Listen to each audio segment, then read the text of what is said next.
Licha ya mazungumzo ya kidiplomasia baina ya Irani na Marekani, lakini jeshi la Irani limekamilisha utegaji wa makombora yake yote kikamilifu. Karibu Makumba International News kwa habari za kimataifa, siasa, uchumi pamoja na teknolojia. Jeshi la Irani limekamilisha utegaji wa makombora yake yote ya masafa mafupi, masafa ya kati na yale ya masafa marefu kabisa, huku ikiwa tayari kwa vita. Irani imechukua jukumu hili baada ya Marekani kuongeza vikosi vyake vya kijeshi uwepo wa Mashariki ya Kati. Marekani imepeleka meli zake kubwa za kivita ikiwemo USS Abraham Lincoln, huku kauli ya Donald Trump akisema kwamba yeye ndiyo mwenye maamuzi atakayeamua muda gani aishambulie Irani. Irani ipo kwenye msukumo mzito wa Marekani wa vikwazo vya kuondoa uranium yote ambayo imerutubishwa, ambayo imefikia zaidi ya 60%, lakini pia msukumo unaotoka kwa Israel wa kuitaka Irani iharibu na iondoe makombora yake yote ya masafa marefu.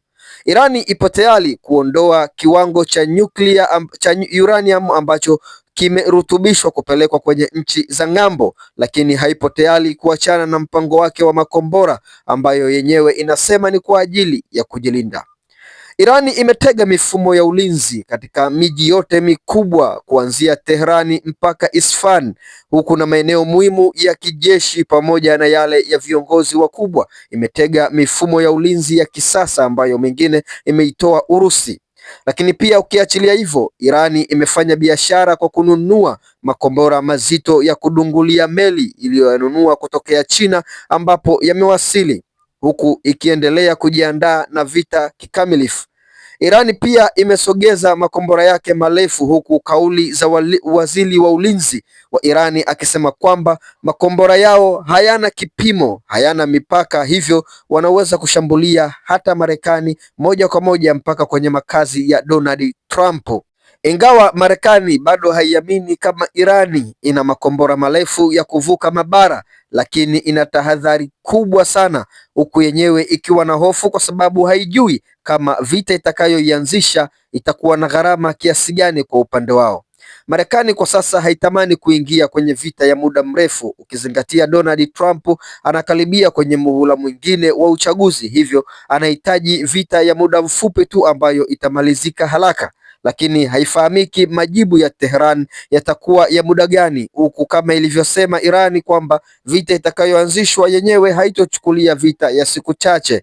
Msukumo mkubwa unatoka kwenye nchi ya Israel na Waziri Mkuu Benjamin Netanyahu ambaye anaitumia Marekani kufanikisha majambo yake, huku kukiwa na maneno mengi kutoka kwa watu wa Marekani wakisema kwamba Israel inaitumia Marekani kufanikisha mambo yake, huku inataka kuisababishia Marekani matatizo.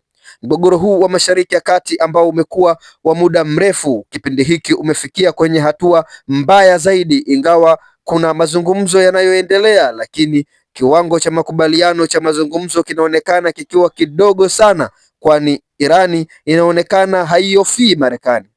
Donald Trump aliamua kuweka vitisho kwa Irani akiamini italeta msukumo katika meza ya mazungumzo, huku Irani wakubaliana na kile ambacho Marekani na Israel wanakitaka, lakini kitendo cha Irani kuonekana kuweka mgomo kile ambacho wanakitaka Marekani na Israel imemshangaza Donald Trump, huku akiwa hajui kitu gani afanye kwa sasa, ingawa licha ya kupeleka meli zake Mashariki ya Kati, lakini maamuzi ya kushambulia bado hayajafikiwa.